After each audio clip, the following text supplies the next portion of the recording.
Oh, that was a day. Catching a bug sucks. And catching a bug and staying on the couch inside sucks even more. I can't do it. So I got a full day in anyway. And I think tomorrow what I'm going to do is I'm just going to get up early at 5. And I'm going to make sure I go out in the woods. I'm going to go out in the middle of nowhere tomorrow. And get some healthy air and healthy movement in. And that'll fix me up, I know it will. But anyway, in the meantime, I'm going to get some voices heard before I can't anymore.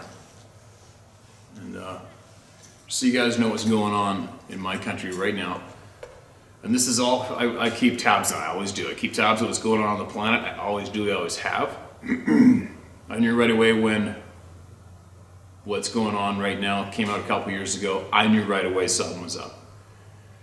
No, I'm not denying the fact that people are getting sick, but there's an additional fact going on that the political people took full advantage of this to push the narratives, and that's the fact. So today in my country,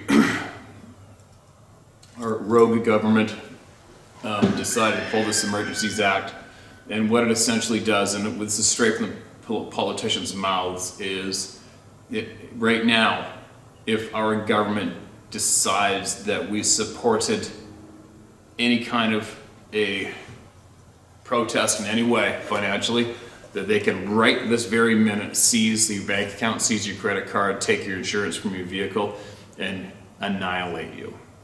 That's what they've enabled themselves to be able to do to the Canadian people today.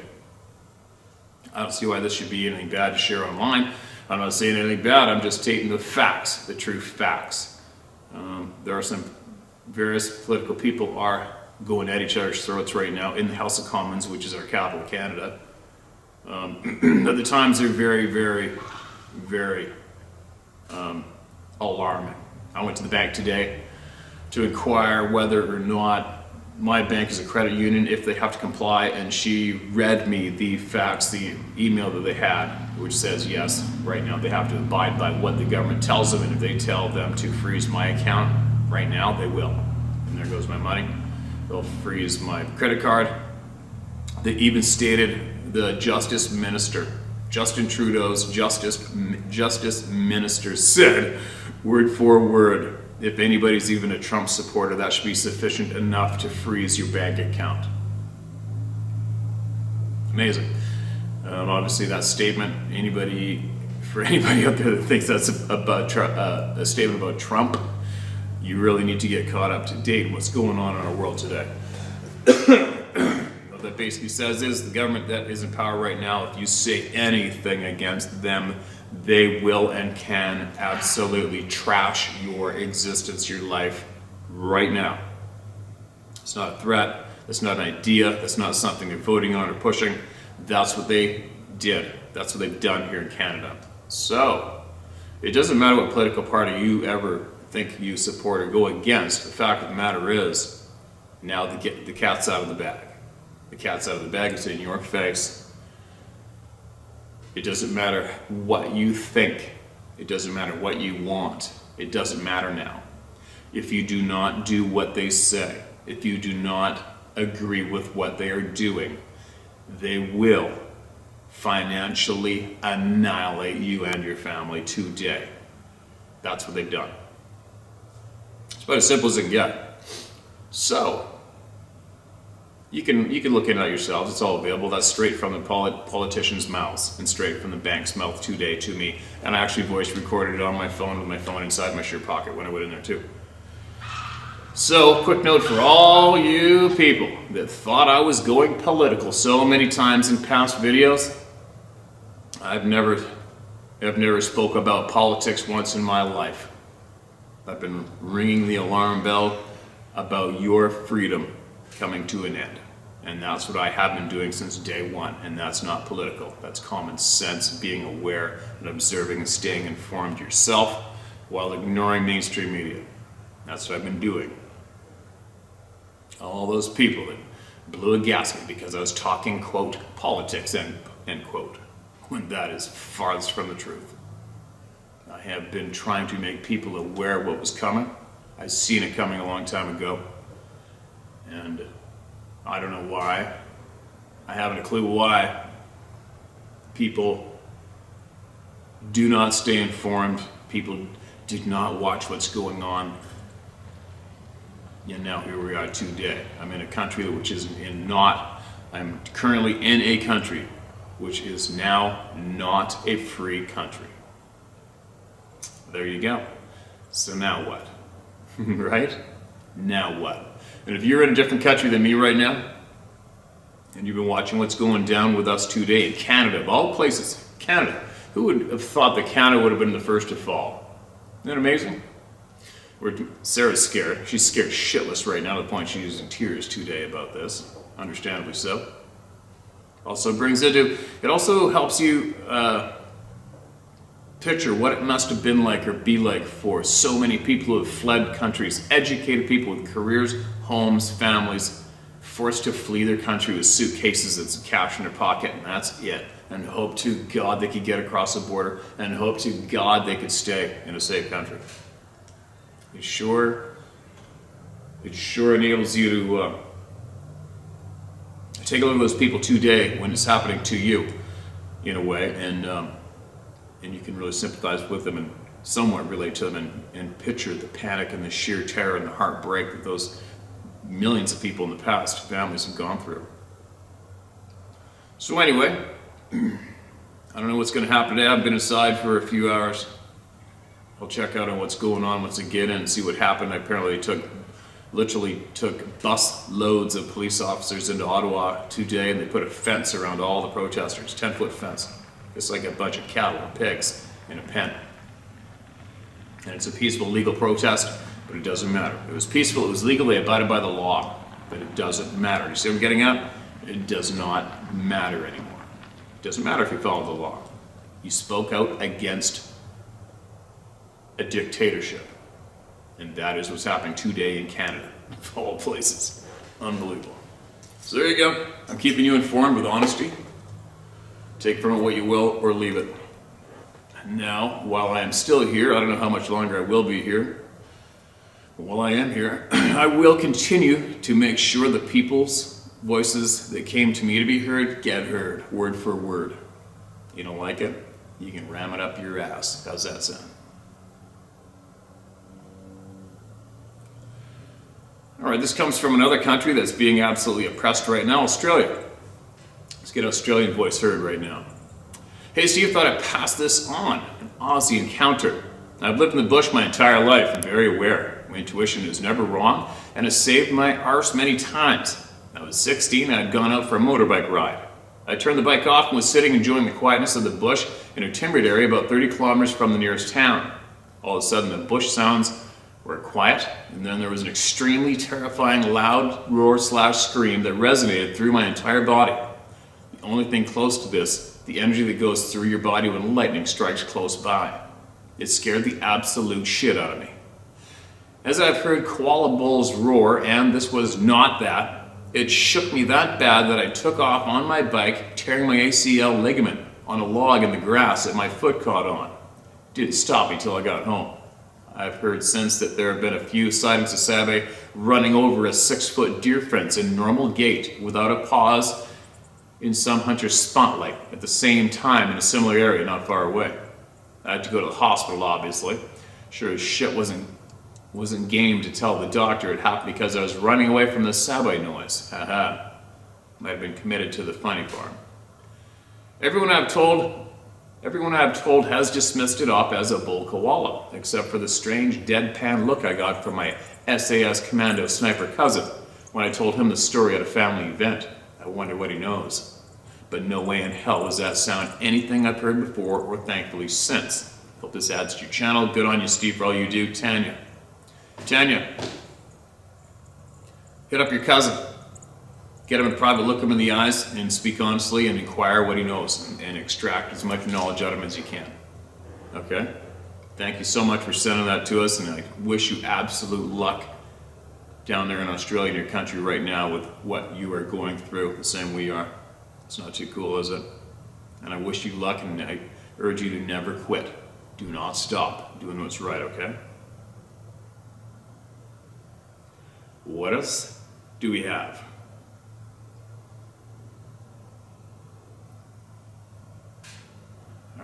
what this is about. Sometimes I just got to sort of go down to make sure it is an encounter, an experience, instead of somebody just going on a rant. Because sometimes I just keep copying emails that are sent in. There's so many. Copy them, put them in the notes. Copy them, put them in the notes.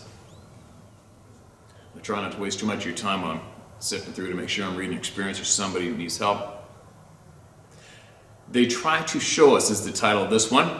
Dear Steve Isdall, I've been deep in thought trying to solve the strange riddle that is the rumored to be mythical, but very real Sasquatch/Sabé creature ever since I saw that no-head blemmies, Easter Prince George, BC, September 24, 2019. I believe that Scott Carpenter is on the right track when he states that these creatures are human, fallen, angel hybrid descendants. The DNA sample results confirm this. I've arrived at this belief due to some long-term memory of Bible study and church sermons. I was told that when Judgment Day comes, we will answer for our lives and we may be found wanting. The only way this can occur is for angelic ability to see our mind, thoughts, and memories as an open book. We cannot deceive or color the events of our histories. It seems reasonable to me that this ability to see us in this way may very well have been bestowed upon the watchers. I've experienced mind speak now upon 3 occasions. You hear clearly, but not with your ears. One experience included the precise tone and intonation of a dear friend.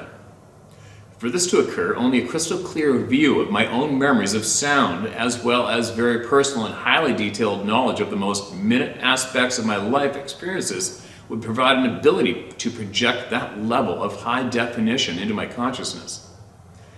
This even spooked me. This event spooked me, and I beat it the hell out of there. I've been trying to communicate with them as I felt that they were in this area. I wrote you about that a month ago. My plan is to remain in this area and to calm my fears and offer to do artistic portrait for them. They do not like cameras. Maybe they appreciate artistic ability. I made the offer. It still stands, more will be revealed. This may not be my wisest life decision. I doubt it is my worst. I had to leave and ponder the implications of the Sabé, using my friend's voice perfectly to say, "Hi, Phil." And this is what I have concluded. We know they can appear and disappear at will. I suspect this ability is related to our own unrealized potential. We have allowed ourselves to be lied to about the Sabé and nearly every other thing. We experience an amplified level of fear upon a sighting, and it is mutual. God said, "Fear not, but keep a joy-filled heart." The combination of this shared raw emotion causes a rapid energy spike. This enables Sabé to enhance our very powerful cue to repress the memory experience, and to us, Sabé vanishes from our sight and mind. Is he really gone? For us, yes. The guy 200 yards up the trail may see something also, and he may well want to recall the experience. You see how this works? Now it gets interesting. The TP structures are a marker of where Sabé vanished. Our combined powerful energies actually causes Sabé to vanish. Some may be able to return, but the vanishing can be permanent, hence the structures. This is in part why Sabé fears us and avoids us. Plus, we can be dangerous. Where do you think those ones go? They return to the either possibly another location, maybe. He may be standing still in the same tracks you see, but has not moved from that spot. He may be forward or back in time in our memory. Quantum physics study reveals that light particles react upon our very perception. Think about that. This may pertain to the missing 411 David Pilatus. The ability to remove a person from this physical plane of existence and potentially return that person or their body miles away at another time and at great heights, or suspended in the air, then dropped. The shoes thing I cannot explain, yet I suspect it may be directly related to the relationship between granite and water. Those are 2 very prominent clues. I believe that certain agencies or other entities share this enhanced ability. Some are very dark and dangerous, obviously. You know what some of these look like. They have been seen in the sightings reported. Some very brave or angry Sabé individuals challenge their ability to control this event. It does not end well for either party in many cases. This is why they parallel, stalk us, observe us, scream at us, and scare us. Imagine being able to see all of a person's thoughts, feelings, memories, phobias, smells, sounds, loves, hates, everything at once. Excuse me. Imagine not being able to stop the transfer/download. Imagine multiple transfers from more than one person at a time. Then the task of edit and delete. Consider the information overload. Would you scream? Sabi can use our minds as we would use high-def drone camera. They can do this with nearly every walking, crawling, slithering, flying mammal, insect. Not sure about reptiles. Now, why would certain government agencies not want to use that kind of power? I'll tell you that they do. In fact, they use certain individuals to tap into the human psyche. They do this because they can. Sabi is not given a choice. Sabi is the perfect super sleeper agent. It is unclear what distance a read can be executed. It is clear the distance is only a question of line of sight, but even that may not limit highly skilled and focused reads. Human remote viewing is the human attempt at Sabi ability. It is also called deja vu or intuition. Trust your guts. Sabi is as perplexed by us as we are by they. They try to show us every day our unrealized abilities. We remain ignorant, but no less a threat. As a man thinketh, so he thinketh, so it shall be. Have you ever thought about the things you desire many times only to have that thing fall into your lap in a most unplanned way? This is not coincidence. This is our greatest gift. Should we yearn for good and wholesome outcomes, so shall we realize these most valued desires. Be careful what you wish for. Been established by mutual sighting, the link remains until death do us part. And this explains why Sabi choose whom they will show themselves. It is as to bond with a parent to child or husband to wife or a close friend. It starts with eye contact. It could end that way too. Moving wire. Moving water is the wild card. It interferes with human and Sabi read ability. It blocks the signal. Sincerely, food for thought, Phil Hukin. Phil, you wrote us about the Sasquatch you saw, the lights in front of his chest, going like this, I believe. Different colored lights. That was east-west Prince George on the highway. That's an interesting read. It's a lot of looking and digging, isn't it? You know, it's funny at the tail end of that email. One thing that I have learned for me is that every single thing, every thought that I keep between my ears in this lifetime comes true. And that those are thoughts that I want. It's, how should I say it, goals. As an example, just a simple goal. Every goal that I have kept between my ears and not wavered once from comes true. And I've proven it to myself that whatever it is you focus on and stay focused on, that will come true. It will, if you don't quit. And that also happens with negative thoughts too. I don't know how many times I've heard people being scared of, paranoid of, worried about the worst happening, may it be in a relationship or in a job. And I keep warning those people when I see them doing it, I go, quit it. You keep those thoughts between your ears, it's gonna come true. Now quit it. Sure enough, a lot of people can't overcome that. And next thing you know, their man leaves them or their woman leaves them or whatever. Or they get fired from that job or they fail. There is something to be said about the power of our minds. It's very, very strong. But watch for it. Listen to successful people. You know, if you ever got time, or maybe you're having trouble time, sometimes when I have been mid-journey trying to attempt a personal goal on my own, it's always been on my own, and I've set some ridiculous goals for myself, and I've come up with, successful people will tell you that you will come up with a million excuses to quit. But you can't. I think it's something like 87% of all people that have a goal make it till they're like 2 or 3 steps from the top, and that's where usually most people quit, sadly. But anyway, I'm babbling, gotta get voices heard. The power of our mind is something else. It's too bad that we've had a lot of it rubbed out of us, right? Thanks a lot for that, Phil. Keep emailing more knowledge when you get it, Phil, all right? And I keep threatening to stop by coming through, and I just have not had the right time yet. I haven't stopped seeing anybody in my travels yet, unfortunately.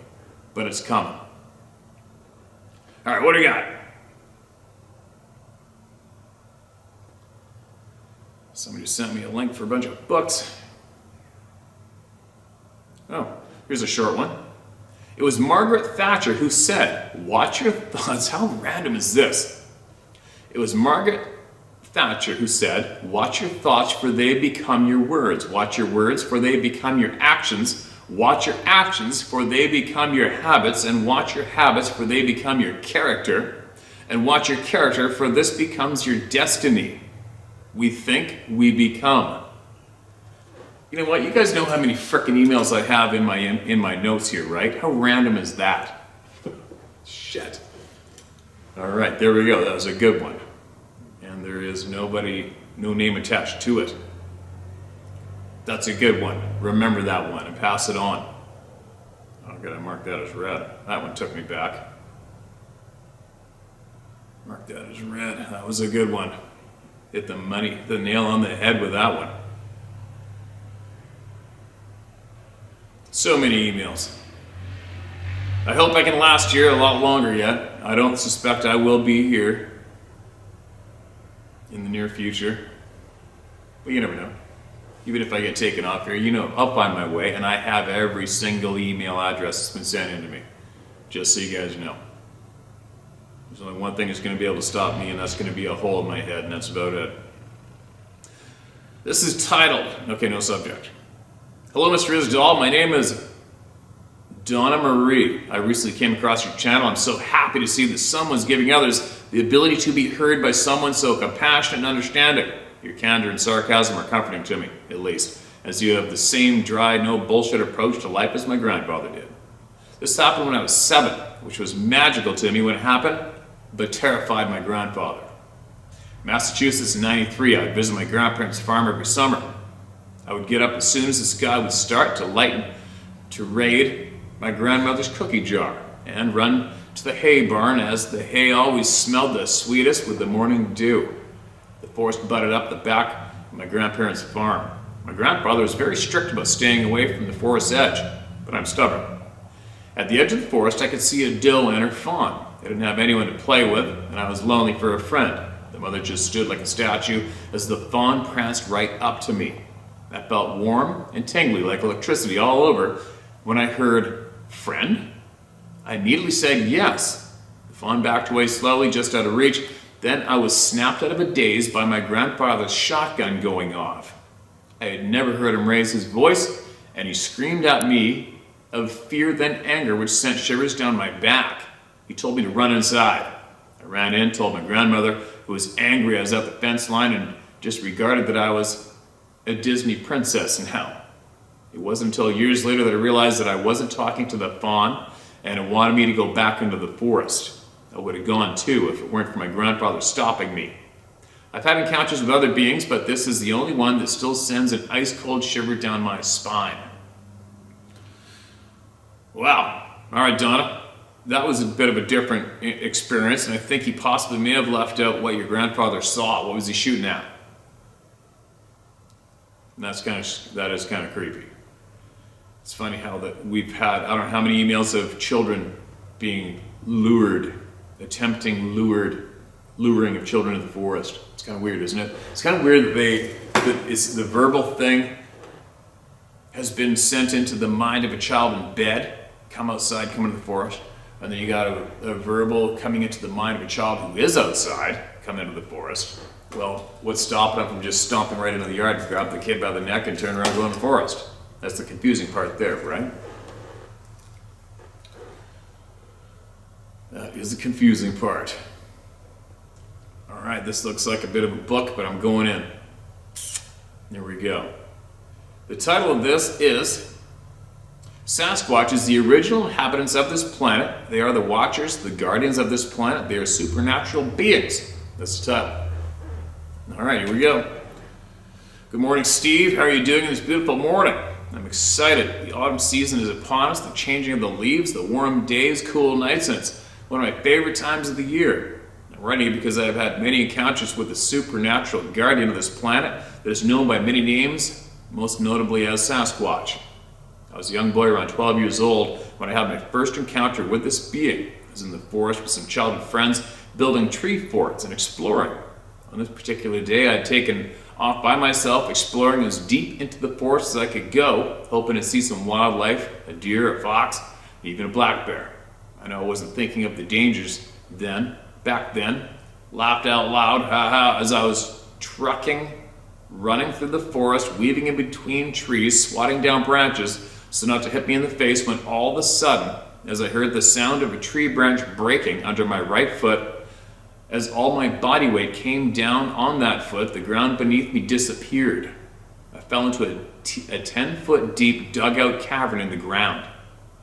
I fell face first, knocking the wind out of me. I checked myself over to make sure I hadn't broken anything or badly injured myself. I seemed fine besides a sharp pain that intensified every time I took a breath. I believed that I'd broken a rib. I got on my feet, started looking around. It took me a few times for my eyes to adjust to the absence of light in the cavern. The cavern was huge. Tree logs were used all along the ceiling and walls as posts and beams, which I know today are used to increase the stability of the structure, stabilizing the ceiling and walls, preventing it from collapsing on itself. I got to say, it was very well built and huge from what I remember, 10 foot by 10 foot. As I started to look around, I noticed a whole bunch of dead animals. Or, should I say, parts of different animals. Anyways, there's a couple hind legs, what I believed was a front shoulder from a deer, a couple dead coyotes, and some other miscellaneous pieces of meat that from some other animal. They were really big, and I'm guessing they were from a moose. There were these what huge, weird-looking clay objects. I was really curious as to what they were, so I started to inspect them. I picked up a rock. We're missing a lot of commas here, all right? I picked up a rock that I found on the ground. I used the rock to break one of these open to find out what was inside, because they are way too heavy to be just clay. When I broke one open, there was a 10-pound roast-looking piece of meat inside. I was stunned. I was thinking to myself, who takes meat and encases it in clay? Who would do such a thing? Who would dig a cavern like this in the ground and store their meat in it? Why was there still hide on most of the parts of the animal? Why did they not skin it after they killed it? All these questions were swirling through my head. I was shitting myself, as you put it, LOL. I needed to get out of there. I didn't want to come face to face with whose place this was. I wanted back to the house because I had been gone for what I imagined was an hour or so. I was sure that my childhood friends had come looking for me. When they didn't find me, they went to the house to tell their mother they couldn't find me, and I didn't want that to happen because then they would not let me. Oh my God, this is brutal, the periods or commas right now. I'm too sick for this, you guys. Then they would not let me go out exploring in the forest anymore, and the forest is where I've always felt at home. So I knew I had to get back, but when I tried climbing out, I couldn't get good footing on the logs. They were too slippery. I also couldn't find anything to grab a hold of at the opening of the cavern. I noticed what looked like a bunch of tree branches that had come down into the cavern with me, which I fell on top of the branches. I believe they were laid over the top to conceal the opening of the cavern. When I went to get one of the tree branches to use it to help me get out of there, but when I went to pull on the branch to stand it up, it was hooked to something, which when I looked closer, I saw the branch was part of a lid that was made out of tree branches. Whoever dug out and constructed the massive cavern out had built the lid out of tree branches using what looked like some type of vine or twine to string it all together like they do wicker furniture. I was amazed what I was looking at. After trying to get out of the cavern for what seemed like several hours, I was exhausted and ended up falling asleep. When I woke up, something was down in the cavern with me. The being was massive, 8 feet tall, reddish brown hair. I was freaking the F out at what I was seeing. My heart was beating 1,000,000 beats a second. And that's when I heard a voice in my head that said, "It's okay, I mean you no harm. You need not be afraid, I'm not going to hurt you." And at that second, I felt extreme sense of calmness come over my whole body. He said to me, "I'm going to help you out of here. I know you want to go home. I can sense that you're in pain. You're injured." I said, "How do you know that?" And that's when he said to me that we are all connected and that we all have the ability to communicate telepathically. But over the thousands and thousands of years, we have abandoned our spiritual and supernatural abilities for physical possessions and evil technology. He told me that our minds are more powerful than we could ever imagine, that we can do extraordinary things with our minds if we were to take the time to practice them, sharpen and hone our abilities. We have the ability to heal our own bodies. We have the ability to change any matter in the universe. We have the ability to harness great energy force within our bodies, which many cultures over the centuries have talked about. Some of the names for this energy are chi, orgoni, ki, prana, vril energy. This energy is everlasting. It's the energy in which we're all made of, and this energy is infinite throughout the multiverse and can be harnessed and used in conjunction with certain technologies that would be for the betterment of humanity. It would give everyone free, unlimited energy that can be used to power your car, your house, all your appliances in your house. This energy can be used for medicine, for healing. It can be used to make anything that we need. But the reason why we don't have this energy, why we are not told about it, why we are not told about our abilities, because when you talk about one, you have to talk about the other. And the global elite, the people in charge around the world, are evil, greedy, controlling parasites. And if you can't put a meter on it, you cannot tax it. If you can't put a price on it, they don't want it. They don't want to use everything that is harmful for the universe, that is harmful for mankind. I feel like everything that is an explosion instead of implosion, which is one of the universe. The Sasquatch being projected in my mind all the atrocities that the global elites, the powers that be around the world have done between nuclear energy and nuclear weapons, biochemical, fossil fuel, pollution of our air and of our oceans. He said that there is beings in our oceans that are very intelligent, that the governments around the world know about. And the real reason why they don't want us knowing about Sasquatch beings or the ocean beings is because then these Sasquatch beings and these ocean beings would start communicating with everyone telepathically, and letting them know that they have these abilities and that we have been lied to. All of this has been being hidden from us, all because of their own greed and control. The powers that be are psychopathic, narcissistic parasites that feel they are better than everyone else, that they are gods among men. The Sasquatch being helped me out of the cavern, and he showed me the way back home. When I looked back, the whole landscape had changed, and he was no longer there. When I got back to the house, they had said that I had been missing for 14 hours. It only seemed like 3 or 4 hours. Over the years, I've had other experiences with these majestic supernatural beings, and what they have told me is that there is multiple dimensions, multiple universes, that on Earth there is multiple layers to Earth in which we are only turned into layer of the Earth kind of like a radio station. All the radio stations are out there, but you can't listen to one until you have tuned your radio into that station. Well, the same thing goes for our minds. There's a multitude of different layers of Earth, and sometimes when people are hiking in these national forests near boulder fields that are high in granite, it ends up causing an energy spike and ends up causing the individual's brain to tune into a different layer of Earth. Not one period or comma, you guys, all right? This is nasty for me to read. And that's why they'll be there 1 second and gone the next. Later on, they'll find them dead because some of these layers of Earth, our bodies, are not acclimated to them. In some cases, they freak out and end up dying from seeing stuff that they're not used to. The Sasquatch beings have told me that there are other malevolent beings that do come to this planet. They said that the people who were the most in tune with how the world and the multi-universe actually works, how it actually is the Scandinavian people, the Norse pagans who believe in Norse mythology of the 9 realms.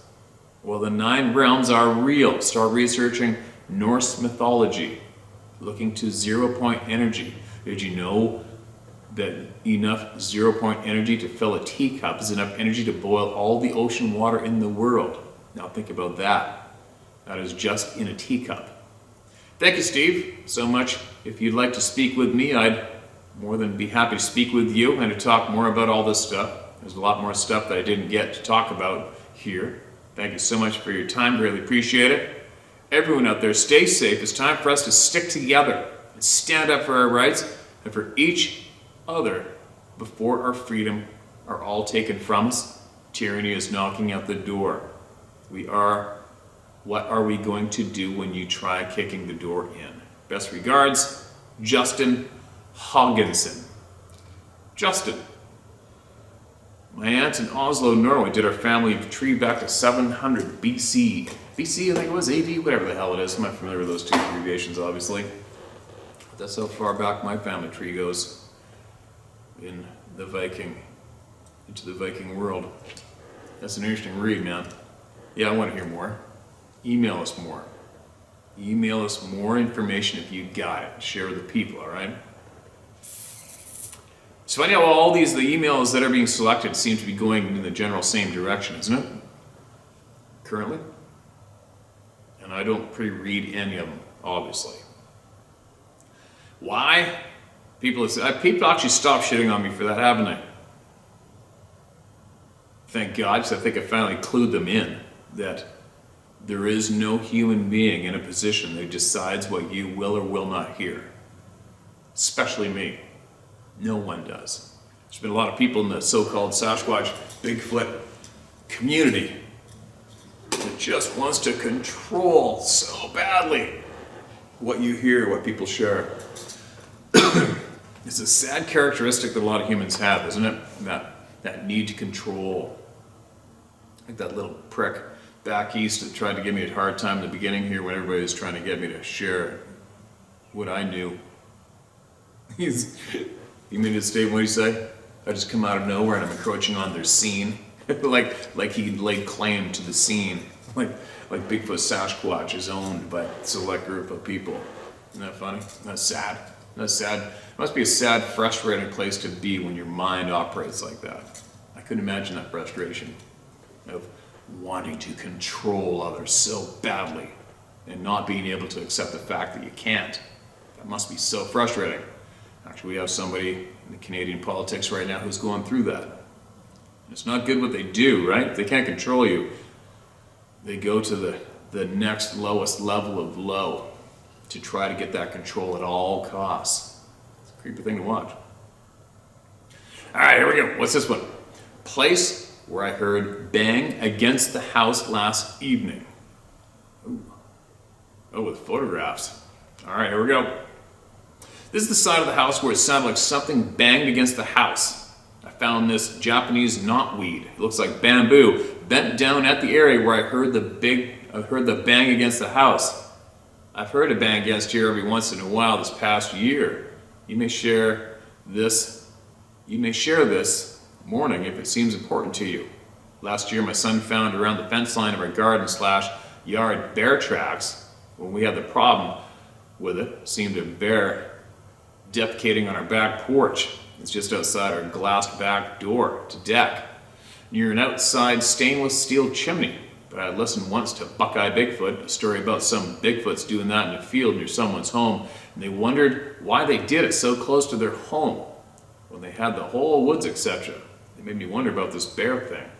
I used to last year try to stay up to catch it doing it. We put a battery-operated motion lights in the back porch, but it seemed to do it between 2:30 and 4 a.m. I've not noticed any scat this year, but something has been going through our garden where spaghetti squash is growing, going near our grapevines. I pick almost every other day our Concord-like grapes, but something has been eating them too. Besides motion lights, is there anything else one could do to keep away a bear or other wildlife? Our apples are less this year. We had snow late May, which I think hurt the crop of just 7-8 trees. Thanks. I'll have to put on our outside motion light when I hear these bangs. I haven't heard any tonight. Well, I just heard something and our cat did too. Oh well, we're locked up and I do have faith, but thought anything could help to discourage a bear coming around here. It would be good to know. Well, that's confusing. Like, are you getting at it that, I mean, if that's I can't even see why a bear would bang the house by the looks of this photograph. I'm just going to hold the photograph up, you guys, because it's such a bugger to get the photograph out of my notes, and then I have to put it on the big computer. So there is the side of the house. See it? The bamboo stuff's sitting down, and there's a big shot of the yard. Now, I can't see how a bear would bang the house consistently, and especially at that same time of night. My last place I lived at, we had bears. As soon as there's food in the yard, the bears are there 24/7, around the clock, unless there's a couple of big hefty dogs to chase them away. So, how to keep bears out of the yard? Well, if they are threatening your children or your dogs, you kill them. That's what I did, and that works. That's pretty effective. But we had some pretty nasty bears in that last neighborhood I was at. But one thing you could do is get some trail cameras from your local sporting goods store, set up in the backyard, especially where that wall is, and see if that stops it. If a trail camera on that wall stops the bangs, it's not a bear. Or maybe the bangs will move over to another side of the house where there isn't a camera, right? I don't even know when that was. Okay, I'm gonna keep going. I can't stand being inside when I'm sick. I hate being sick, it sucks. Or as read, 7 encounters, all in different places. I see I've tried to email you before, but hit the send button too soon. My name you can use as I don't care what anyone thinks, as I know these beings are as real as you or me.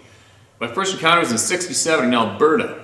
Grandpa, Grandma, and myself, 11 years old, took a road trip to the Calgary Stampede. We went to Jasper, Banff, Frank Slide, Crow's Nest Mountain. My great aunt and uncle were from Hillcrest and lived outside of town. We rode horseback a day to a day and a half up into the mountains to fly fish, a spot known as Big Little Falls. You might know where I'm talking about, Steve. We fished the better part of the day and caught many fish. We stopped fishing to have lunch. Fresh fish. This is a very hot day in early August, and I asked if it was okay to jump in the river for a swim. I wanted to cool off. I was told some rules for going in. 1, jump far from shore. 2, get out of the river by the gravel bar, because grizzlies downriver past the gravel bar around the right turn in the river. So I tore off my shirt and jumped in. Instantly, my 11-year-old body turned into one big goosebump. I went over the big falls, the small falls, the gravel bar, and I got out and ran back up the river to do it again. I went down twice with no problem, but the third didn't go as well. My body was getting hypnotherapy.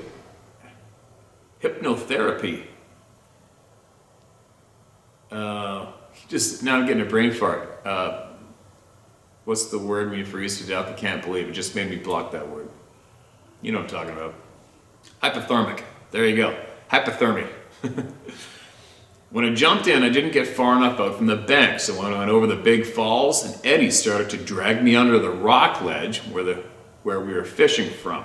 I did manage to grab the rock ledge with the tips of my fingers of my right hand. Strong current there. I got a grip with my left hand too and pulled myself to the edge in 10 feet. Underwater, looking up at Grandpa and Uncle Steve were looking down at me. I'm looking up at them. About that time, my feet found a spot on the underside of that rock ledge, and I pushed with every bit of strength I had left. Then up I bobbed and down over the small falls. By now it was so cold, I lost control of my arms and legs. Too cold. Oops, there goes the rock gravel bar. I started grabbing at big rocks on the river bottom and holding on as long as I could, just a few seconds. Then I'd go down river a little more and then grab another. I looked down river. Damn grizzly, 1,300 pounder, and I'm heading right for it.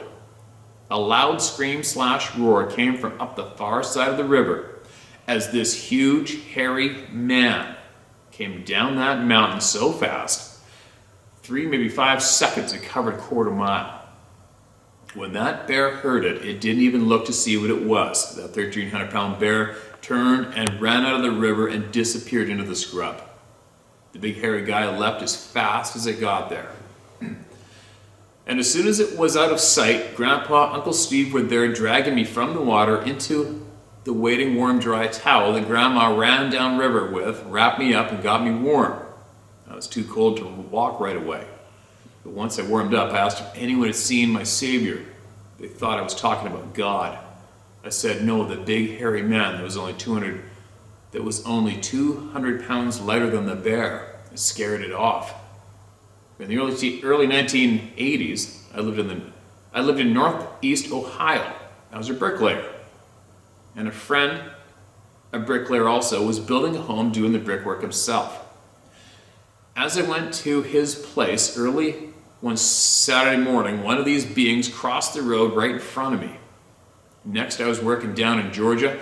I met a man that was just fresh out of the Marines. He challenged me to a foot race up Kennesaw Mountain. I was at the top of the mountain. This Marine wasn't even a third of the way up.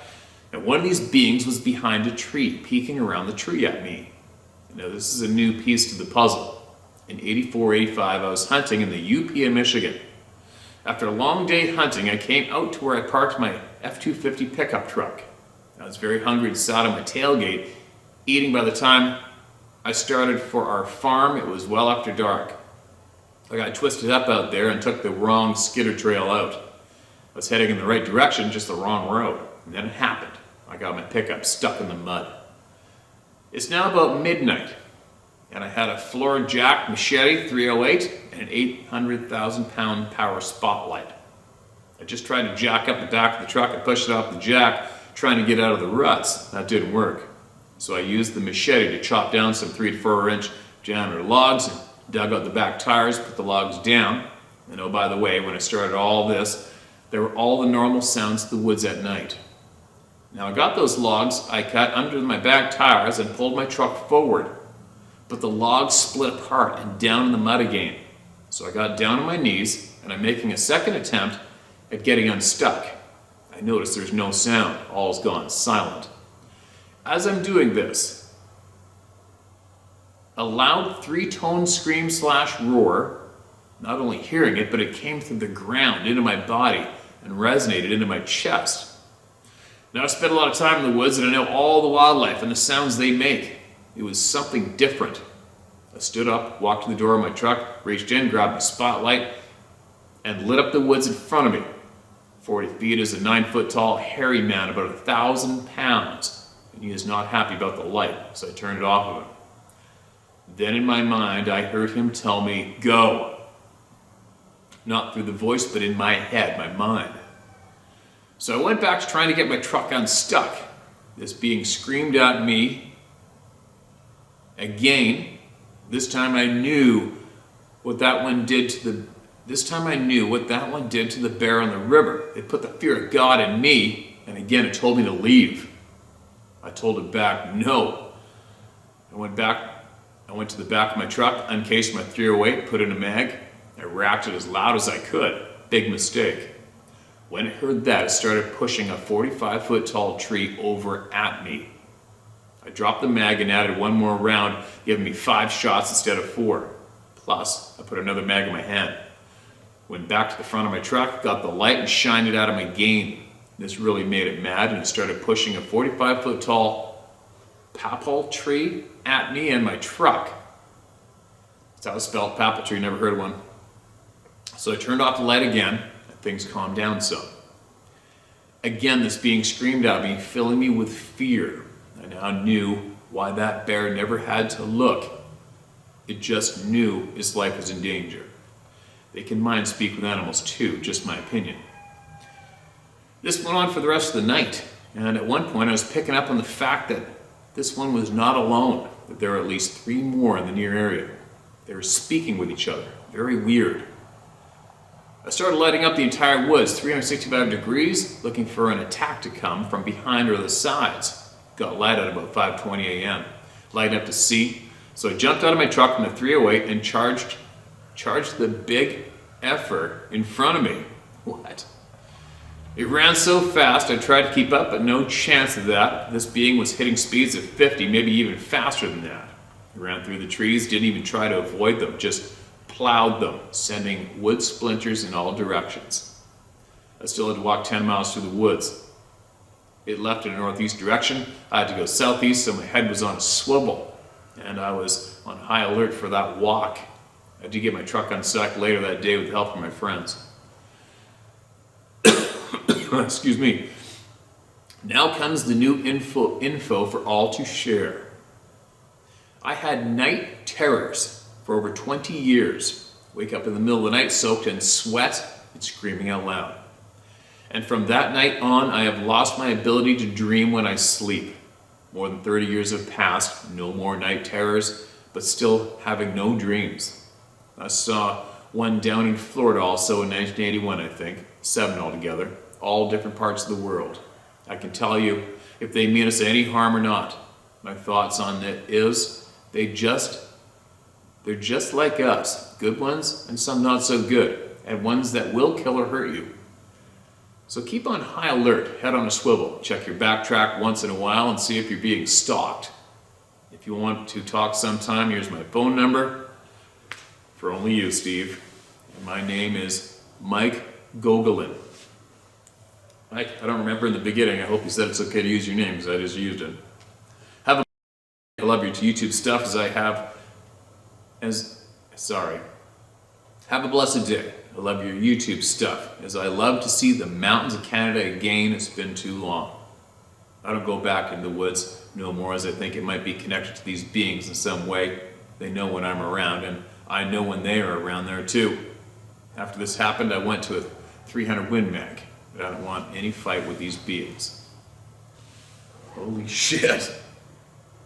Well, that's a little different. We haven't heard of too many people blowing a gasket and charging towards them after interacting and after seeing them. But you know what happens? You know what happens when people's primal fear kicks in, especially females of all species. Females of all species seem to be the more dangerous lethally. A lot of people are going to laugh at that, but it's true, right? Females of most species do that. They get so scared, especially if they have children, they finally snap and want to get it on, let's fight, right? Not saying you were a female, but that reaction is common amongst the females of all species. Cow elk are more dangerous than anything. Cow moose are more dangerous than anything. Female bears are more dangerous than anything. Yeah. But anyway, that's quite the experience, man. Quite the experience. Who knows, once I finally get this thing set up back here, and if I'm still online, if I'm still here long enough, then maybe we'll get you on the phone. And we'll have some good conversations and share what you know with all the people that way too, right? But anyway, how long have I been here? 6 o'clock? Screw it. I'm not going in yet. I'm gonna do another one. It's funny, I actually had an email. Somebody actually emailed me and complained to me one time about sometimes I do long ones like admin. It actually gave me attitude because I made the videos too long. Oh man, I'll tell you what, there's every single flavor of human being you could ever conjure up is running around the planet today, I'll tell you what. You imagine what that person must do on Netflix if they watch movies the odd time. Do they seek out who actually filmed and put the movie together and blow a snap sandwich on them for making it 2 hours long? Pretty funny. I'm going to keep going and do one more. This is titled Sasquatch Encounter. Hello, Steve. Hope all is well with you and yours. I've been living with this for about 30 years now, and I'm so grateful for this platform you have created for good, honest people like me and all the others who can be heard and not be ridiculed for sharing life-changing events that have happened to them. My encounter started in 1985 on a family camping trip at Salt Fork State Park in southeastern Ohio. Every time I told this story, whether they believed it or not, people usually say, "In Ohio, are you sure?" A lot of people hear Ohio, they automatically think big cities. But let me tell you, Ohio has some serious BFE places. Let me stop rambling. The trip started late. My girlfriend and I were driving to Columbus to meet up with 2 of my cousins from West Virginia. The plan was to meet right outside of Zanesville at this little truck stop and go to Salt Fork from there. Well, after about 2 hours of waiting, my cousins called and said they would hook up with us at the camp spot. This made me a little nervous because I wasn't 100% sure of the camp spot. I've been there several times, but I've never been the one driving. Anyways, I decided to give it a try. We got going, and I had to call my cousin a couple times just to make sure. I also had to lock my hubs because the road was getting pretty serious. The spot that we go to is by no means a marked camping spot. It is a good 6 or 7 miles into the bush, and we keep the entrance to it hidden with as much debris and deadfall as possible. Anyways, we finally got there and got to unpacking all the gear we would need just to get some sleep, and we would get to the rest at sun up.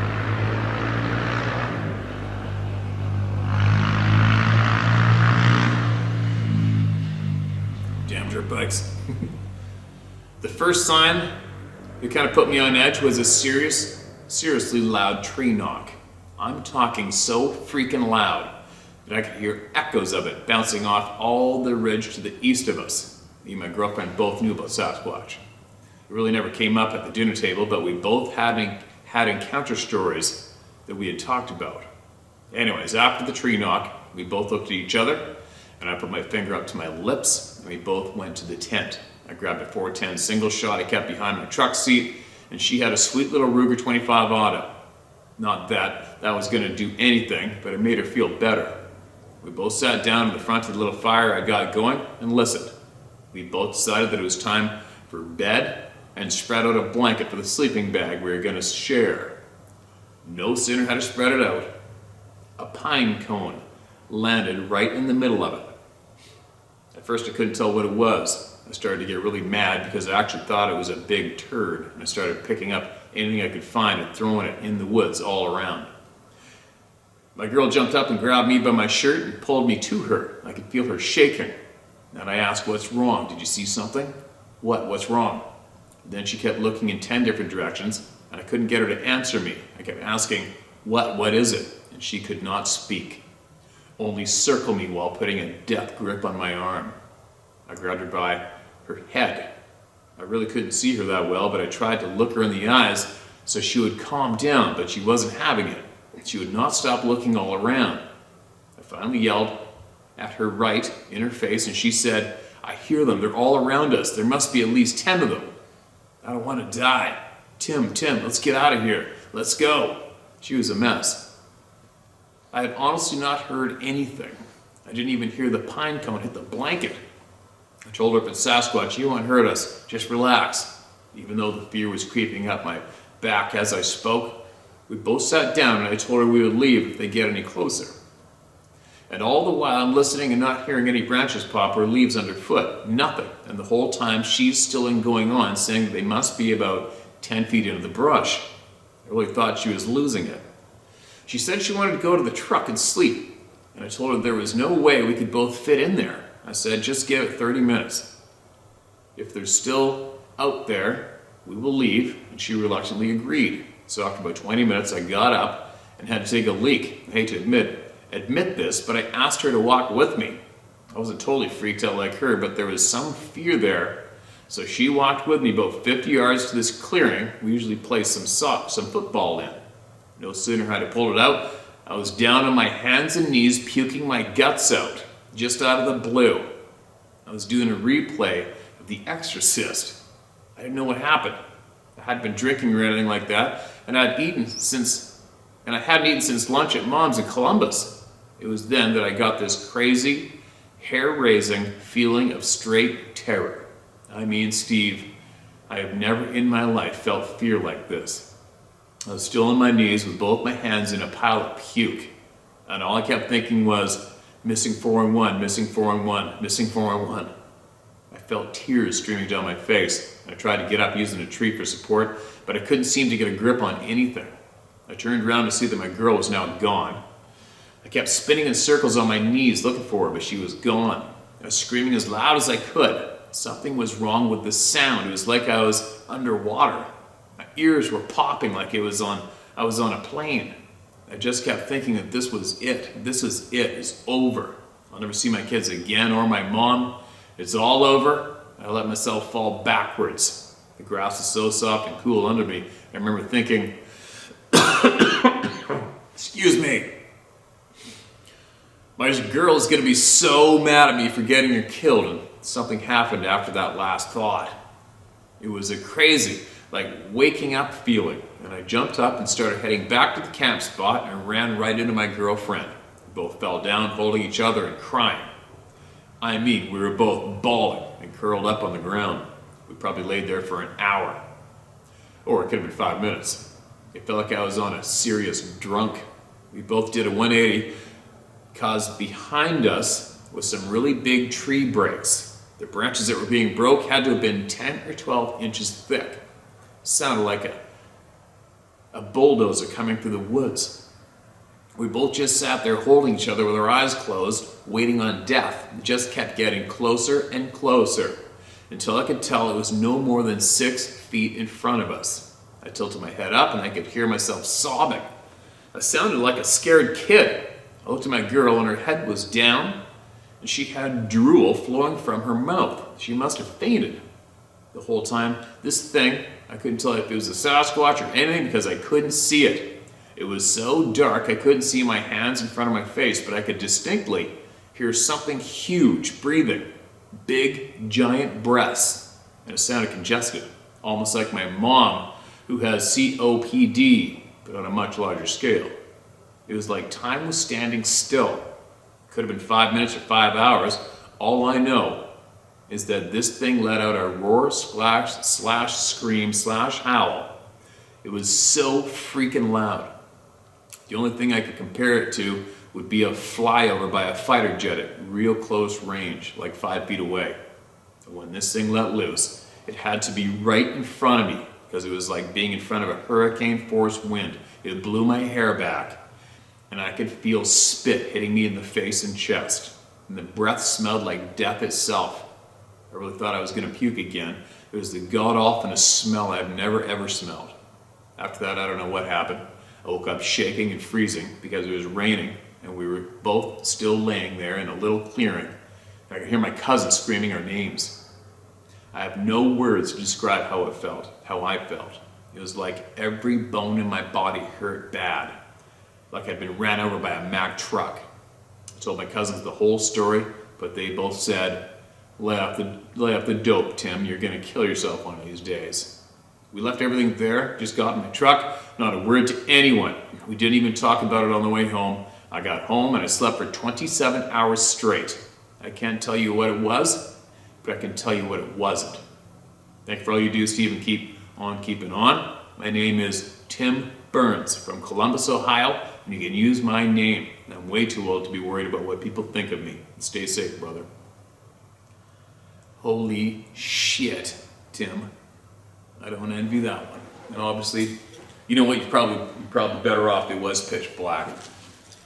Obviously that thing was right in your face and let you have it. What a shitty thing to do to an innocent soul, right? What a shitty thing to do to an innocent soul. I wonder how your girlfriend's making out today. 30 years, huh? Well, I hope that did something, some kind of a positive for you hearing it shared here to all the people through me. I imagine it would. Everybody seems to find some kind of relief when they share their story with the planet. Honestly, it's a bit much to be holding that shit in, isn't it? Something like that. How do you hold that in? Well, actually, I mean, I haven't been terrified like that, but I definitely didn't go out of my way to talk about what I've seen of people. That's for sure. I still don't in public. I don't talk about this with my friends. Basically, never really. I don't hang out with Sasquatch enthusiasts. I don't belong to any so-called Bigfoot or Sasquatch groups. I've been invited a million times. I don't even reply. Not into it. I only talk about it here with you guys. I don't push these videos on social media. I don't market them in any way. It's just us here, right? It's the club of no return here. It's a round table of knowledge sharing here, and that's the only place I really talk about it. Except for people, sometimes people come up to me in public and they recognize me from here and they got a lot they want to share with me, and I'll talk about it with them obviously, but I don't bring it up too often. Anyway, I'm starting to spiral. I gotta get a bunch of my gear ready for tomorrow. I don't give a shit how sick I am tomorrow morning. I'm getting up at 5 and I'm going into the mountains. That's all there is to it. Kick this bug and